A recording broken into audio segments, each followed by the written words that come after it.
കോട്ടയം ഏറ്റുമാനൂരില് ഭർത്താവിന്റെ ക്രൂരമർദ്ദനത്തിന് മൂലം അമ്മായിമ്മയുടെ മർദ്ദനം മൂലം 2 കുഞ്ഞുങ്ങളുമൊത്ത് ആറ്റിൽ ചാടി മരിച്ച ജിസ്മോളുടെ വാർത്തയിലുള്ള ഒരു അപ്ഡേഷനാണ്. അതായത് ജിമ്മി എന്ന് പറയുന്ന അവരുടെ ഭർത്താവിനെ പോലീസ് അറസ്റ്റ് ചെയ്തു. പക്ഷെ അധികം വൈകാതെ തന്നെ പുറത്തിറങ്ങും. നല്ല പൈസയുണ്ട്. എത്രത്തോളം പൈസയുണ്ട്, അത് എത്രത്തോളം സ്വാധീനിക്കാൻ കഴിയുന്നതാണ് എന്ന് ഇതാ കഴിഞ്ഞ ദിവസം വീണ്ടും തെളിയിച്ചിരിക്കുന്നു. ഉമ്മൻചാണ്ടിയുടെ മകൻ, അതായത് ചാണ്ടി ഉമ്മനോട് ആ നാട്ടിലുള്ള ആളുകൾ, കോൺഗ്രസ് പ്രവർത്തകർ തന്നെ പറയുന്നു ജിസ്മോളുടെ വിഷയത്തിൽ ഒന്ന് ഇടപെടൽ നടത്താൻ കഴിയുമോ എന്നുള്ളത്. അദ്ദേഹം പറയാണ് എന്നെ കൊണ്ടൊന്നും കഴിയില്ല എന്നുള്ളത്.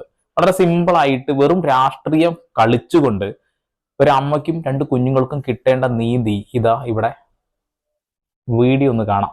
അയാളുടെ മനോഭാവം എത്രത്തോളാണ് എന്ന് ഒന്ന് മനസ്സിലാക്കാം. അഡ്വക്കേറ്റ് ജിസ്മോൾ കുടുംബക്കളും മരിച്ച സംഭവം ഉണ്ടായിരിക്കുന്നത്. അപ്പൊ ആ ഒരു സംഭവത്തിൽ ഞങ്ങൾ ഇവിടെ നിങ്ങൾ പോലീസിൽ കംപ്ലൈന്റ് കൊടുത്തു. ഗവൺമെന്റ് ആണ് ഉത്തരവാദി. ഗവൺമെന്റ് ഒന്നും ചെയ്തിട്ടില്ല.